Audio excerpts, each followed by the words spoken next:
അപ്പം എങ്ങനെയാ തുടങ്ങല്ലേ? Hello guys, this is Ritu on her last sem of the MPPS journey. അങ്ങനെ 1 മന്ത് വിന്റർ ബ്രേക്കും എക്സാമും എല്ലാം കഴിഞ്ഞ് നമ്മൾ ക്ലാസ്സിന് പോകാൻ സ്റ്റാർട്ട് ചെയ്യണം. At this point I am thanking God, the universe and my family. Without them I can do it. 2 ദിവസം അത്യാവശ്യം നല്ല ക്ലൈമറ്റ് ആയിരുന്നേ. ഇന്നിപ്പോൾ ക്ലാസ് ഉള്ളതുകൊണ്ടായിരിക്കും ക്ലൈമറ്റ് ഇങ്ങനെ ഇരിക്കുന്നത്. ഓക്കെ, സോ നമ്മുടെ പോയിന്റ് ഈസ് നമുക്കിന്ന് ഹോസ്പിറ്റൽ തെറപ്പി ക്ലാസ് ആണ്. And this department have the modern faculties. So ഒട്ടും ലേറ്റ് ആവാൻ നിൽക്കണ്ടെന്ന് അർത്ഥം. ആൻഡ് വീക്ക് ഡേ ആയതുകൊണ്ട് തന്നെ നല്ല തിരക്കുണ്ട്. നമുക്കൊരു 11 മണി വരെ എന്തായാലും ക്ലാസ് കാണും. ഫസ്റ്റ് ഡേ ഫസ്റ്റ് ക്ലാസ്സിന് ഡിപ്പാർട്ട്മെന്റ് കണ്ടുപിടിക്കുന്ന അത്രയും ബുദ്ധിമുട്ട് വേറെ ഒന്നിനും ഇല്ല.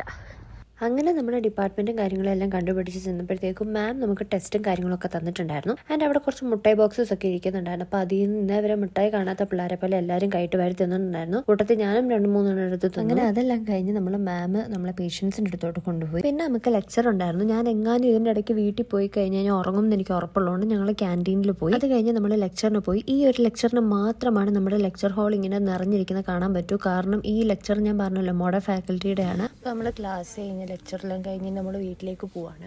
നമ്മളങ്ങനെ വരുന്ന വഴിക്ക് ഒരു കോസ്മെറ്റിക് ഷോപ്പിലൊക്കെ കയറി. ആൻഡ് വീട്ടിൽ വന്നു കഴിഞ്ഞപ്പം I felt like eating loaded. എനിക്കറിയാമല്ലോ എനിക്ക് എവിടെ നിന്നാണ് ഇത്രയും എനർജി അപ്പം അതൊക്കെ ഉണ്ടാക്കാനായിട്ട് കിട്ടിയാണ്.